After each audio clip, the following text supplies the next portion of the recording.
Hey you, this is Billy. For the first time, well, this is my desk. Yipper, guys. I've got my plant. Whoa, not this one. Hey, I've got my plants just right here and just behind me. I've got, my schedule, just my to-do list and what I have to do. Well, recently, my computer crashed. That's why I wasn't on YouTube. Fortunately, I've got a good friend, Fred, who's just fixed it for me. Second, the other thing, got no job, guys.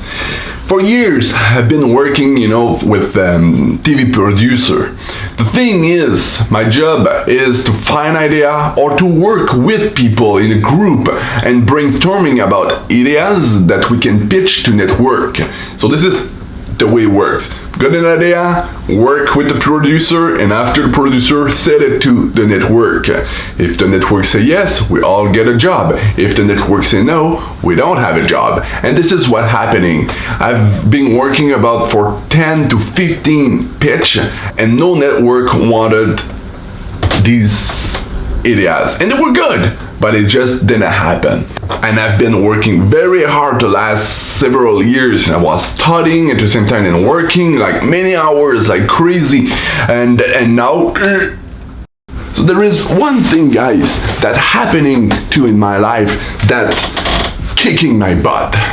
I just learned a few months ago that my father, well, he has cancer, brain cancer. And this is very hard to take because my father is kind of my hero. He showed me how to go in the woods. He showed me how to be, to find the best of myself.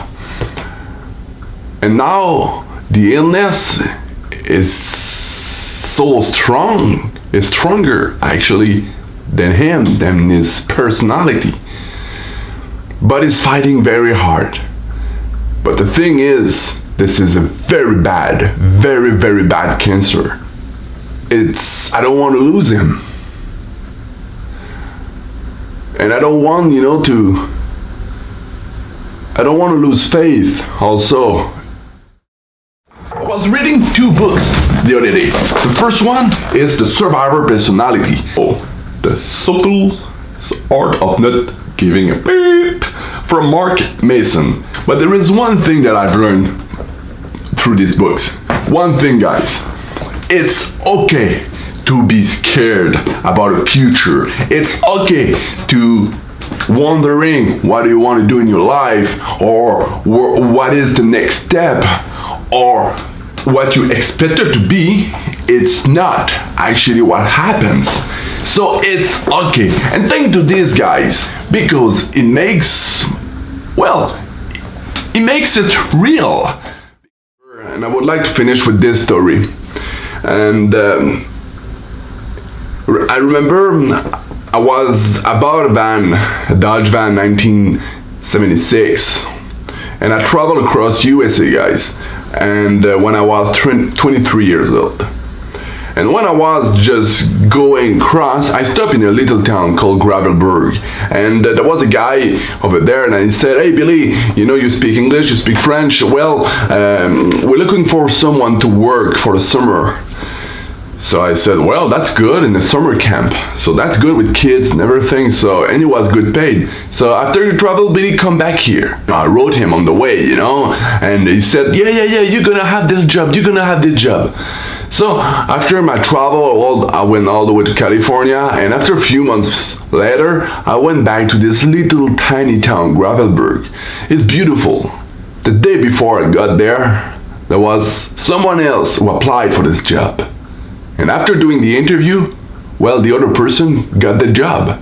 And I was just feeling this kind of feeling of, of loneliness, of anxiety also. I didn't have money, not even to go back home, guys. Because I was expecting to have this job and to make a lot of money to go back home. So I didn't know what to do in a little community, not too much job there. I sat, I drank my root beer, and I just realized, what am I doing here? What I do? I said I'm gonna wait a week. So I just said, hey, please, God is like, help me, I need help because this is hard. I don't know what to do. You know what? During this week, I met Walter. Walter was a painter and he was painting a church and he needed help. So I said, okay, I'm gonna work with you. I thought maybe a few days, but actually I worked for 3 weeks with him and Marilyn, his wife.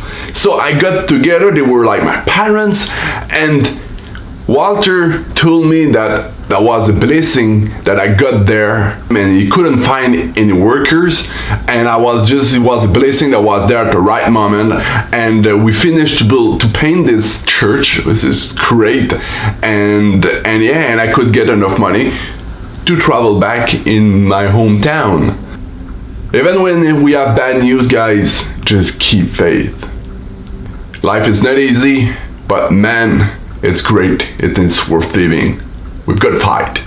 Well, this was a very honest video for you guys. See you next time. Next time, for more fun in the woods. Ciao, bye.